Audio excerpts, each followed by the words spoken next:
Alright guys, I haven't done a video on classic men's fragrances for some time now, and I'm starting a new series. It's a mini series, probably we're going to do up to 3 videos, depending on the amount of fragrances I have, but I definitely have enough for 2 videos of 20 fragrances each, and probably one of 10 or 12. But today I'm talking about 20 of the best men's fragrances from the 1980s. And this is part 1 of 2 or 3, so find out about these fragrances coming right up.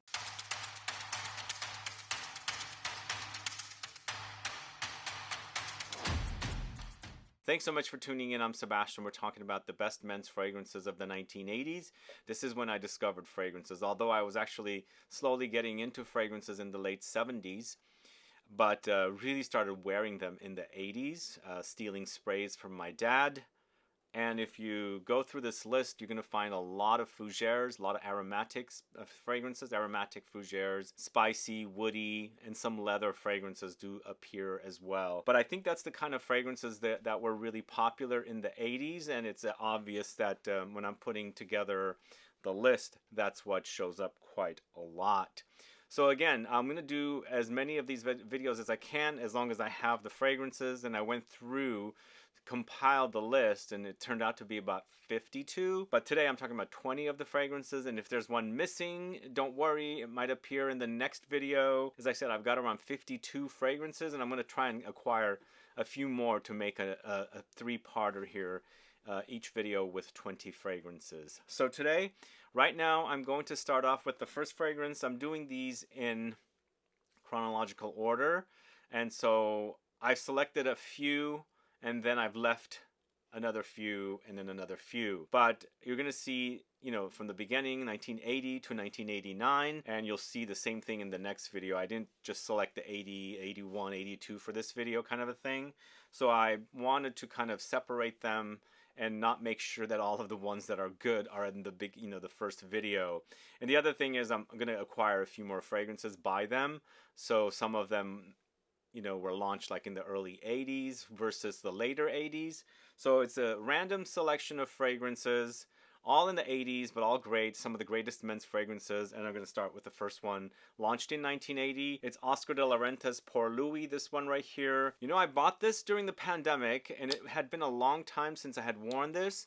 And I feel like with the reformulation and everything that's gone into this fragrance, it still smells freaking fantastic. Sure, it's not identical. It's been reformulated. You can totally tell. But for what you get for around $25, $30, $40 for this, it still smells fantastic. I couldn't find a perfumer name for this. It is a leather fragrance, launched in 1980. It features aldehydes, carnation, leather, oakmoss, labdanum, patchouli, lavender, juniper, cinnamon, geranium, basil, and sandalwood. Let's smell. If you're a fan of this one, let me know. Have you bought it recently? What do you think? It's quite old school. It's a bit incensey too. That aldehydes kind of also reminds me a little bit of Kuros, because there's aldehydes in there, but it's not as animalic as that one. But it's very old school, and I really love these kind of fragrances. They smell fantastic to me. And to me, even on skin, this smells fantastic, even better. And for a fragrance that launched in 1980, and the fact that they've kept it in this condition, smelling great, I think it's fantastic and definitely worth it. And the bottle to me is one of the best classic men's bottles. What do you guys think? That is Oscar de la Renta Pour Louis. Let me know if you're a fan of that. Let's move on to the next fragrance. Recently bought this one at a discount shop, and I'm glad I did. It still smells great today. This is COTY's Stetson Cologne. This is considered a Chypre style, so it's a Chypre fragrance, and I think there's not many Chypres in this video. I don't think Chypres were as popular in the 80s as they were in the 70s, I think, because a lot of them are Fougeres, but there are some other styles as well. But this one's definitely Chypre, and after testing this out, I felt like it was a bit on the unisex side as well. I couldn't find a perfumer on this one. It's musk, honey, amber, vetiver, cedar, patchouli, vanilla, tonka, sage, and citruses. And the other thing is it's quite warm. It's not necessarily like fresh and aromatic and Fougere-like. There's warm notes here, so it's a bit ambery as well. Plus it's a splash bottle, so I'm going to go ahead and do that, and then I'll give you my opinion on it. I haven't really worn this one too much, but I remember my dad wore this. And it was it was a great fragrance to actually steal from him.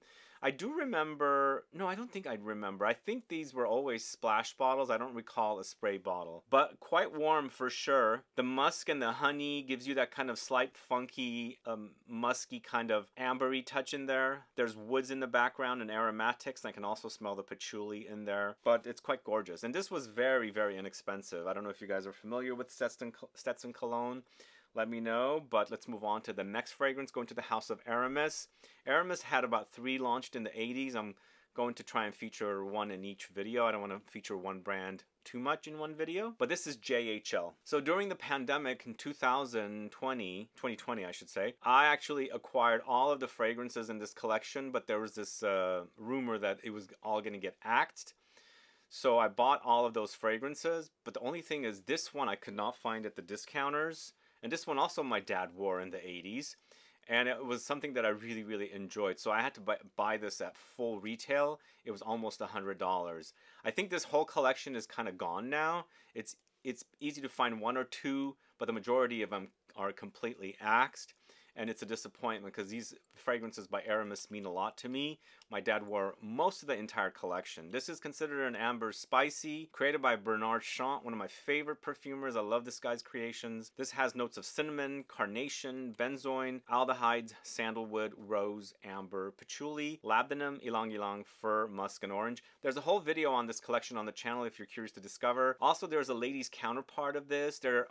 What they did was, ARAMIS was under Estee Lauder, and so they had a ladies' fragrance called Cinnabar, and they launched JHL for men, which is kind of similar, but twisted around, made more masculine a little bit. So those are kind of interesting that they've done that. There's ARAMIS 900, which is kind of sort of similar to Aromatic's Elixir by Clinique, which was also under Estee Lauder. And all of these were created by Bernard Chant, one of my favorite classic perfumers. But this is, yeah, it does have Cinnabar vibes. I'm actually being very conservative on sprays because I can't get that anymore. But it's fizzy, it's sparkly, it's a bit effervescent, kind of like Coca-Cola, but like a dark, spicy Coca-Cola, because I've had different tastes, flavors for Coca-Cola, and it acts a bit like that. But it's quite nice. It's reformulated, but I think it's definitely a great classic fragrance that I remember my dad wearing. So that is ARAMIS JHL from 1982, considered an amber spicy fragrance. So one of my very first fragrance experiences that I started wearing full bottles of is Guy Laroche's DRAKKAR Noir, and still has a lot of meaning for me. I know the fragrance has been thinned out, but to me the smell is actually also kept pretty nice. And I really love this one for a fresh aromatic fougere. So this is created by Pierre Wargnye, an amazing perfumer. There's another fragrance in this video that he's created also. And again, it's one of my favorite, all-time favorite fragrances, featuring lavender, oakmoss, pine, mint, bergamot, coriander, wormwood, juniper, rosemary, verbena, patchouli. It's a lot of green type of herbal notes in these fragrances, the aromatic fougeres, especially the ones that are not amber fougeres. And you experience the greenness, the herbal qualities, the aromatic touches, and the spiciness. They settle to woods, and they start with citruses. So you experience these kind of things. But this is amazing. One of the best fragrances ever created in my book. It has a lot of meaning to me. I wore 4 bottles in the 80s. I wore 4 bottles of DRAKKAR Noir. And I love that black bottle, that frosted matte finish bottle. One of my favorite bottles ever. DRAKKAR Noir is fantastic. Smells great today. But moving on to an Italian house called Enrico Coveri. This is Enrico Coveri pour Homme. If I didn't mention the DRAKKAR Noirs from 1982, Enrico Coveri pour Homme is from 1984. This is considered an aromatic spicy. I couldn't find a perfumer name for this one. And again, the DRAKKAR Noir is aromatic fougere, but it has a lot of spice to it. This is considered an aromatic spicy. Could have some, you know, fougere-like qualities there, but it's lavender, tarragon, oakmoss, geranium, leather, patchouli, clary sage, nutmeg. These kind of fragrances were very popular in the 80s. Fougere style has kind of like slowed down a lot. I mean, you'll see some fougeres come through here and there, modern ones, but the trend was in the 80s for sure, when a lot of men's fragrances were fougeres. But this is definitely a great fragrance. It's gotten reformulated, but still sees a bit of heft there. It's wearing nicely on skin. It has nice projection and things like that. And so it's quality, and definitely one of the best offerings for men from the 1980s. So this is Enrico COVERI Pour Homme. Let me give you a little bit more thoughts on this. Again, it's got kind of similarities to DRAKKAR Noir and those aromatic Fougere style fragrances, so you can classify this as an aromatic Fougere, but it's quite spicy. There's woods in there, there's earthy notes, there's a lot of aromatics here, but it's an overall really nice, pleasant, classic men's fragrance from the 80s. One of the best for men, and if you're looking for something quality, definitely check out Enrico COVERI Pour Homme. Now let's move on to the next fragrance from 1984 again. This is Giorgio Armani's Eau Pour Homme, this one right here. This version, I believe, was redone in 2013, but the original came out in 1984. This is created by Roger Pellegrino. It's considered a citrus aromatic fragrance. It features bergamot, mandarin, Oakmoss, basil, cloves, nutmeg, sandalwood, patchouli, and lilies. So it's a really great freshie. I remember this, though, it was a lot more substantial. I wore this in the late 80s or the early 90s. I can't really remember, somewhere around there. And it had a lot of heft. It was very thick. It's gotten much thin. And this 2013 version, I think it's 2013, is actually really thin. And then also, I believe it just got discontinued because some people were reaching out to me and asking what's going on with this fragrance. Sadly, it's gone, but I'm glad I have a bottle. But let me tell you a little bit about this. It's kind of acting, I guess it's sort of somewhere in the ballpark of like YSL Pour Homme and Eau Sauvage from the house of Dior. But again, it's citrus aromatic, lots of citruses, and there's a lot of aromatic notes thrown in there as well. Of course, it settles to a bit of woods in the dry down. It still smells good, but very, very thin. So this is Giorgio Armani's Eau Pour Homme. Let me know if you're a fan of that one. All right, the next fragrance going to the house of Alfred Dunhill or Dunhill. This is Dunhill Edition, this one right here. Are you guys familiar with this one? This launched in 1984. It's created by Alan Astori. Once again, it's an aromatic Fougere. I told you there's going to be a lot of Fougeres in this list. This features notes of fir, nutmeg, vetiver, oak moss, and clary sage. You know, it has gotten thin, but I still like the way it smells. But it is definitely on the thin side. It's not very substantial with the notes, but for me, it get an idea of how the fragrance was when you would have first bought it in the 80s or in the 90s.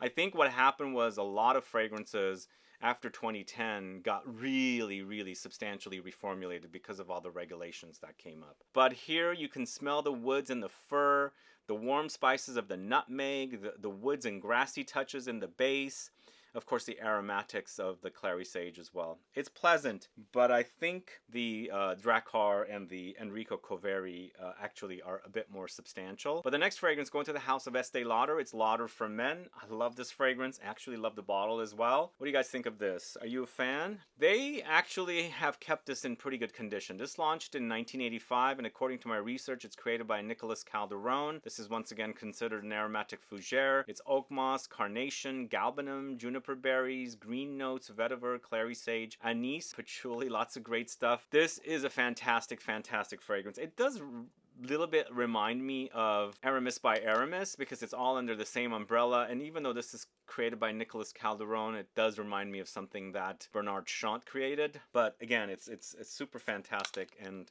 I absolutely love the way it smells. It reminds me of the 80s for sure when I was in my teens. It's green, it's herbal. It does have that barbershop-y vibe, so it's very classic. It's definitely got spices in there and woods as well. It smells great. Really, really wonderful. Let me know if you're familiar with Lauder for Men by Estee Lauder. Let's move on to the next fragrance, going to the house of Creed. Yes, Creed, Green Irish Tweed. So it's 1985 this launched in, and it's Pierre Bourdon. Remember, he also created a fragrance that's similar to this 3 years later, which is going to be in the next video. You know who that, or what that is by probably. But this is Pierre Bourdon who created this. It's considered a woody aromatic or spicy fragrance. It's lemon verbena, violet leaves, ambergris, sandalwood, and iris. It has aromatic touches, but for sure it's musky, it's fresh, it's a bit watery and ozonic from the violet leaves note, and woody as well. It's a great classic men's fragrance. It's easy to wear, something like a signature scent here for someone. It smells pleasant. It's not my all-time favorite, but I consider it one of the best fragrances that launched in the 80s, and of course created by Pierre Bourdon, and of course he copied himself and created Cool Water. I just told you what the other fragrance is, but very, very much a what do you call it, something that's the DNA of this fragrance is very much an amazing DNA, something like very, very original. But if you guys don't know the story, read the book, ghost perfumer, because a lot of the fragrances that Pierre Bourdon created for Creed were created for other houses, and they were rejects. And this is probably a reject that went to a designer, and they rejected it, and Creed launched it. This is what I read in the Ghost Perfumer. But either way, Creed Green Irish Tweed, in the 9th place here. It's not ranked, by the way. That launched in 1985. And further talking about Creed's Green Irish Tweed, because it was rejected, and Creed took it on, and it probably became so popular that Cool Water was born from Davidoff. So he might have proposed some twists on that fragrance DNA, and of course Davidoff took it on. But the next fragrance is also from 1985. It's from the house of Houbigant. This is Duc de Verveins, this one right here. Are you guys familiar with this one? This is kind of sort of in that same ballpark as something like DRAKKAR Noir. It's considered an aromatic fougere once again. I don't know who the perfumer on this one is, so I couldn't find it for you guys. If you guys know, let me know. But once again, this is lots of lavender. There's rosemary here. There's sage. There's bergamot. There's oakmoss. Most likely there's patchouli. There's tonka or coumarin in the base notes, because it totally acts like a fougere. And again, it's definitely very spicy. That's aromatic and herbal, green leaning a bit, but spices and woods come in as well. It's basically your traditional aromatic fougere style fragrance. I think it's popular, but I feel like if you compare this to something like DRAKKAR Noir is probably way more popular than this particular fragrance. But then again, let me know what you guys think. There's 2 versions of this, a more extreme or intense version, and the original that is available out there. But moving, oh, we didn't smell this one. Let's go ahead and smell it. If you're a fan of this one, let me know. Or do you prefer DRAKKAR Noir or something like Lauder for Men? In this one, the lavender is quite prominent. It's really jumping off. So, they're different. Whereas the DRAKKAR Noir, I feel like there's lavender, but there's also mint in there, so it's balanced out, so you get a combo of both. Here you can totally notice the lavender. It's really, really hitting your nose. They're both great. It's just a matter of what you want to go with. There's a ton of aromatic fougères, as I said, during this period of the 80s. So a lot of aromatic fougères were launched. But the next fragrance from 1986 is Zeno Davidoff EDT, this one right here. Created by Michel Almerac. This is considered an amber woody fragrance. So I think this came out in 86, it's Davidoff, and then I think Cool Water came out 2 years after this, which was the beginning of the aquatic, ozonic period of fragrances. But this is definitely an old school patchouli-esque amber woody fragrance that I absolutely love. It's patchouli, rose, rosewood, sandalwood, vanilla, cedar, lavender, clary sage, bergamot, geranium. Somebody also just recently commented and said that the newest version that they've bought doesn't last more than a half hour. Is that what they said? Something very short-lived. This version is like 10 years old, I believe. Maybe a little bit less. But to me, it's got decent performance. I'm not saying it's beast mode, but it smells beast mode and it acts, pretty decently with the performance.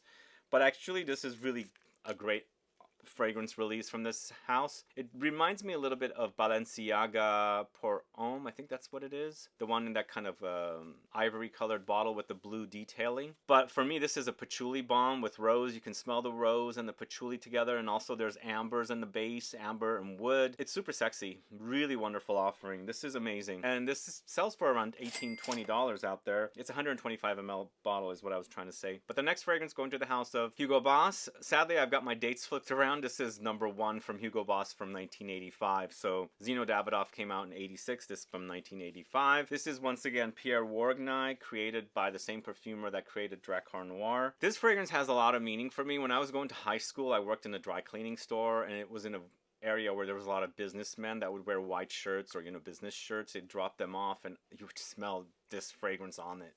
So a lot of them would come in, and that's all you would smell. And basically, the smell just was totally in my mind all the time. So this one also has a lot of meaning for me, and I really enjoyed it. And once again, it's an aromatic fougere. It doesn't remind me of DRAKKAR Noir, but it's sort of, in that same ballpark. It's also created by the same perfumer, launched 3 years after DRAKKAR Noir. But this one has tobacco, oakmoss, honey, lavender, rose, patchouli, sandalwood, artemisia, juniper, sage, musk, and amber. Also, the thing is, they just changed the bottle on this fragrance, so it's a new bottle. I bought this just before they redid their bottle. This could also kind of fall into the category of something like an amber fougere, because it does have that honey in there.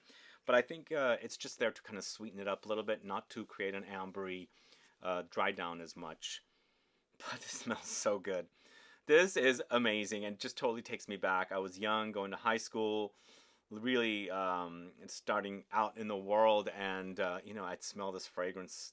All the businessmen were wearing this fragrance. I don't know what it was about businessmen and their white shirts, business shirts, drenched in this stuff, but this is a fantastic fragrance. This is Hugo Boss #1 from '85. So I guess I had my total dates all switched around with that '86 release, but this next one's also a 1985 release. This is from Annick Goutal. It's Vetiver, this one right here. A salty vetiver that was targeted to men. I think women totally pulled this one off. This is not a designer house. Annick Goutal launched their fragrances first in the early '80s, and this is definitely one of the best men's offerings from this house. Sadly, it's discontinued. It's no longer around, but I've got this great bottle here. It's vetiver with like a salty undertone, so it kind of leans a bit marine, but more salty marine rather than like fishy marine, if that makes sense. This is considered a woody spicy created by Annick Goutal, the woman behind the brand. Some of the fragrances were created by other perfumers, some of them were created by her. But this is vetiver, spices, sea salt, tobacco, sandalwood, tonka beans. Let me know if you're familiar with this one. This got discontinued, I believe, in the early 2010s or the latter part of the 2000s. They launched a cologne-style version of their vetiver. That collection is gone as well. But really awesome creation here. You can smell the saltiness, and the vetiver itself is on the damp side, kind of rooty and also deep under there where there's some wetness, but not necessarily like watery wet, just damp, as I said. But it's humid. I should say that. There's a humidity about it, and it's just like the condensation of water. It's so good. Really, really great. If you can get a bottle of this, try. Might be too difficult, but these are some of the best men's fragrances, as I said. All right, up next, going back to the 1986, this is Calvin Klein's Obsession. This one right here, and this one takes me back as well. Absolutely love it. I started wearing this in the late 80s. This launched in '86, created by Robert Slattery. It's considered an amber woody fragrance, and it's a cinnamon bomb. It's cinnamon, lavender, myrrh, nutmeg, carnation, amber, vanilla, sandalwood, rosewood, coriander, pine, musk, patchouli. It's one of the best 80s fragrances ever. It's really, really great. It reminds me of the holidays because of the cinnamon note, but there's a very signature smell about this, and so I absolutely love it. I don't know what year this is from, but to me it smells great. It's thinned out for sure, but I love the way this smells. It's such a great fragrance to have in my catalog here. Totally takes me back. I remember this, spritzing it on after a shower in the mornings and walking to school, high school. It totally takes me back. It still reminds me of the smell actually too, which is kind of great. It's thin for sure, but it doesn't look like they've done a lot of changes with the smell. So good. This is Calvin Klein's Obsession. Major memories with that one. But the next fragrance going to the house of Ted Lapidus. It's Lapidus Pour Homme. This one right here. I guess it's an amber fougere style fragrance. It's created by Martin Gras. It's honey, tobacco, patchouli, oakmoss, amber, sandalwood, musk, lavender, incense, pineapple, pine tree. Some slight fruitiness, lots of sweetness from the honey, but you know, you got the old school vibe here with the aromatics and the tobacco, the patchouli and things like that. There's a ton of flankers in this series. The best one to me is the original. It is old school. You might not like it. Maybe you like the modern ones more. I have a whole video on some of the flankers of this, including this, if you want to go catch that. But again, I consider this one of the best men's fragrances of the 80s. Let me know what you guys think. This is also fairly inexpensive. You can get it for about 20 bucks, I think. So if you like old school fragrances, definitely give this a try. Yeah, it's old school. It's lots of aromatics. It's very spicy. You can smell it's almost like a mixture of honey and pineapple, so there's a mixture together. It brings this sweetness and really nicely covered up with a lot of the aromatics and spices. There's some musky touches under there for sure, so it might be slight animalic, but I think that's a given with all the fragrances in the 80s when they were, you know, creating fragrances a bit on the musky animalic side. But great fragrance. Ted Lapidus, Lapidus Pour Homme from 1987. Okay, up next, a 1988 fragrance going to the house of Jacques Bogart. It's Furio. So this is from 1988, created by Ron Winograd and Terry Wasser. Did you guys know this is Terry Wasser? I guess maybe it was when he was very young, starting out creating fragrances, and this is one of the most musky animalic fragrances for men. This version is a bit toned down, but I would call this an amber woody musky fragrance, and it features notes of musk, civet, castoreum, amber, tobacco, patchouli, vetiver, lavender, and coriander. But don't you guys think this bottle color is amazing? I love this bottle color. The red is just super sexy, giving me a bit of Fahrenheit red vibes, but this is a lot deeper. Let me know if you're a fan of this one. It's interesting also, these two bottles kind of have similarities. So this is very musky for sure. Lots of musk here. But you have the tobacco, you have some amber vibes as well, and there's some aromatics trying to creep in. But to me, this is woody, ambery, and also musky. The musk is really, really prominent. And on skin, it develops even more. It has a bit of a sour quality too.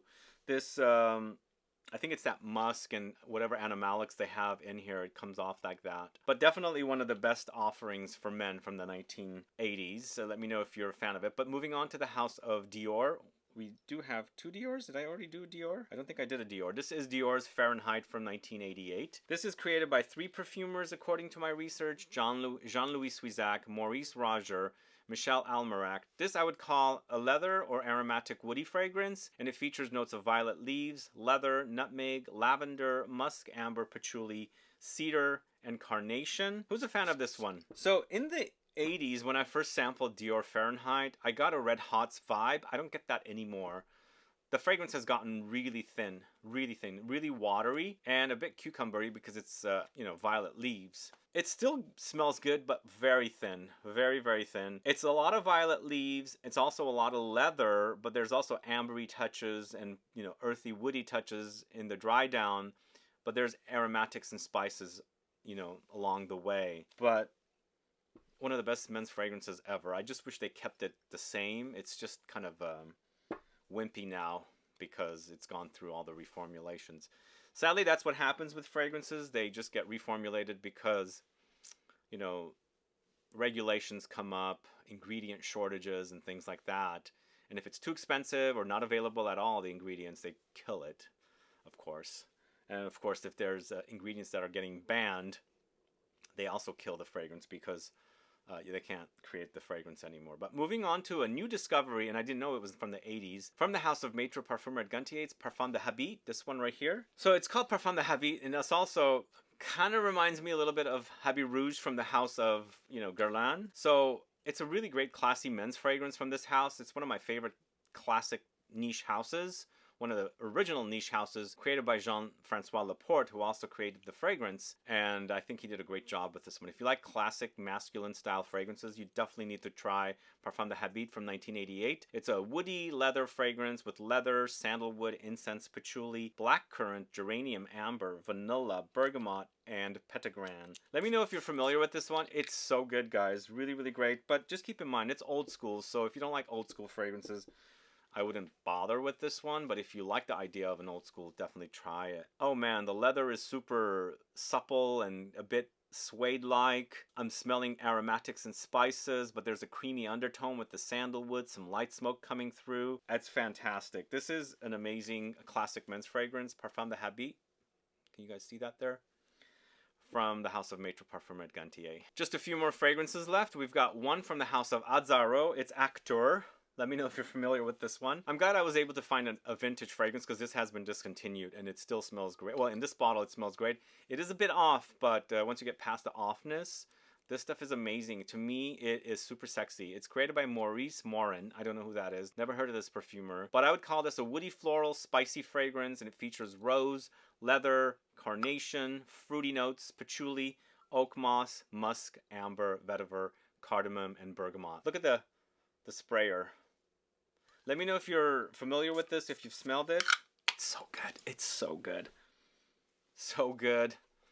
On skin, this stuff projects and takes me back to when fragrances were like this. I think it was a very original fragrance for the time. It reminds me of some things that have come out like in the early 2000s, but this is definitely in the old school way. But it also has a very modern styling to it for an 80s fragrance. It is the late 80s, and I think it was kind of time when things were changing for something more like the 90s style, but it does have some really, really great quality smells. And on skin, as I said, it's super fantastic. The rose appears with the leather. It's great. It's Acteur from the house of Azzaro. And last but not least, in 1989 fragrance, it's going to the house of Alfred Sung Homme, this one right here. I wore this one in the late 80s. Oh my god, it's so good. To me, it reminds me a little bit of Irish Spring Soap. and it's a fantastic fragrance. No perfumer is credited for this. It's considered an aromatic fougere. It's pine tree, fir, juniper berries, aldehydes, oak moss, sage, bergamot, carnation, leather, musk, and artemisia. And for me, this fragrance drew me in because of the color of the juice in here. It's just very interesting. And it's big and powerful, soapy, aromatic fougere barbershop. If you like the idea of a barbershop, soapy kind of style, you might check this one out. But it's super amazing. It's herbal, it's spicy for sure, woody, but just has a soapy characteristic. Like, it smells like soap that you would shower with, like Irish Spring soap, as I was saying. But the pine comes through as well. It's there, the fir. It's just a really amazing fragrance that I love. One of my favorite, all-time favorites from the 80s. Alfred Sung Homme. And that's the video for you guys. Let me know your thoughts on these fragrances. Is there a fragrance you want to see in this series? Put a comment down below. And if you've worn these ones, what are your thoughts? Do you have a current formulation? Do you have a vintage bottle? Let me know. Put some comments down below so I can find out. And as I said, if you put down what you'd like to see, I'll try and do it in the next 2 videos. But either way, guys, thanks so much for watching today's video. If you have any questions or comments, please list below. Please like this video. Please share it. Follow me on Instagram and Facebook. And I'll be back with more videos very soon. Have a good one. Goodbye.